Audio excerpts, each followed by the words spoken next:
Romantic intimacy between adults is today an open Pandora's box of uncertainty and confusion because of the unsubstantiated allegations that may emerge thereafter. It is impossible to justly litigate intimate actions between adults without physical evidence, and that's why arbitrary measures such as canceling an accused person are now deemed ideal. This is a dilemma for potential partners because allegations equal evidence and the canceling is instantaneous, leaving no room for redemption for the accused, even in cases where lies can be proven as so. The challenge is the ambiguous interpretation of consent and potential weaponization of it by an ex-partner with an axe to grind. Proof of consent may be demanded from ex-partners from the first encounter to the entire length of the relationship. It is nearly impossible for one to have an account of all activities that took place in a relationship that spanned months or even years, let alone be able to prove and justify everything. Moreover, consent between adults has traditionally been assumed and never required proof. If the general consensus is that it must now be proven, then at the very least, legislative guidelines should exist to enable this, so that one is precisely sure of what you are expected to prove in case of an unsubstantiated allegation. Labels such as lured, groomed, and coerced are expeditiously attached to an accused individual irrespective of the available and provable facts. Rumors, innuendos, and a negatively curated perception by the media are quickly put out in order to depict an accused person as a monster, since such depictions are sensational and sells more for the media companies. The aggression and demonization by the media visibly varies, particularly by ethnicity. An accused person from a minority community is labeled as an inherent brute that lacks both emotional and intellectual control, and thus must be taken down by all means necessary. Some jurisdictions jump right in to pick a side immediately. An unsubstantiated allegation is made, and just like the media machine, tend to have visible ethnic and increasingly gender bias against men. The law should clearly outline intimate interactions to avoid biased legal outcomes on actions that may or may not be criminal, but perceived so by certain individuals with cultural and background bias. The best example to such proposals is the age of consent law, where the red lines are clearly defined. There shouldn't be perceived benefits of making unsubstantiated allegations and a legal system that seemingly enables it.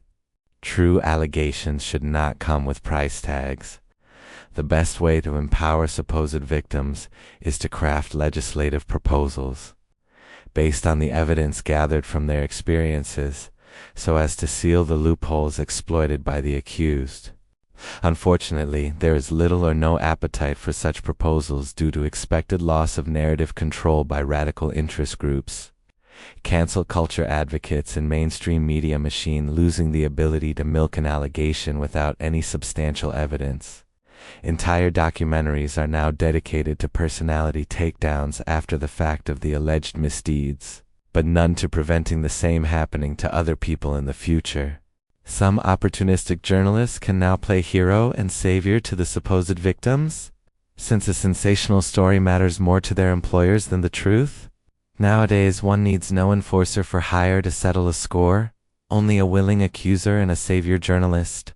Common sense dictates that if one must prove something, then there must be a paper trail, but whose legal provisions are unavailable in the current laws, as far as intimate relations are concerned.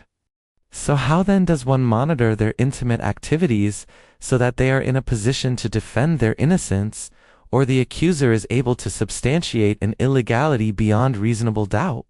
The way things are right now, whenever an allegation about a non-consensual intimacy is made public, the unsubstantiated truth is set in motion by a biased narrative that the media puts out there to shape and control perception for sales' sake. Lack of any paper trail for a 10-year-plus allegation, for example, makes it easy for a media machine built on deceit to impale itself on social issues that it does not intend to meaningfully contribute to. This is where proof of consent could come in handy in the future by either substantiating an allegation or disapproving it.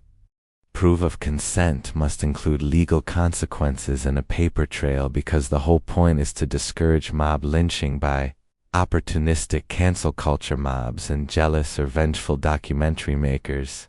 The focus must be justice for the victims and not which network leaked what video or who made which documentary, and this is only possible through provable evidence.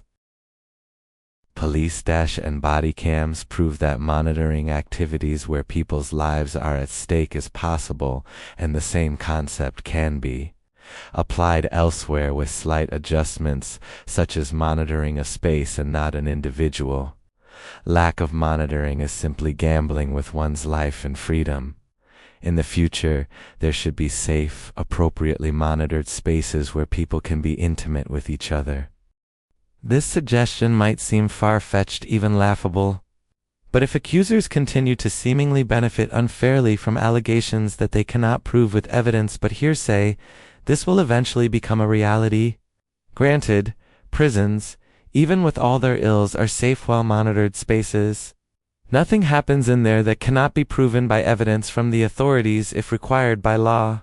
By continuing to use the media and radical advocacy mobs to determine legal outcomes of who is guilty and who is not, the public is essentially asking the government to intervene and regain control, because no country should be run by a questionable media and radical cancel culture mobs.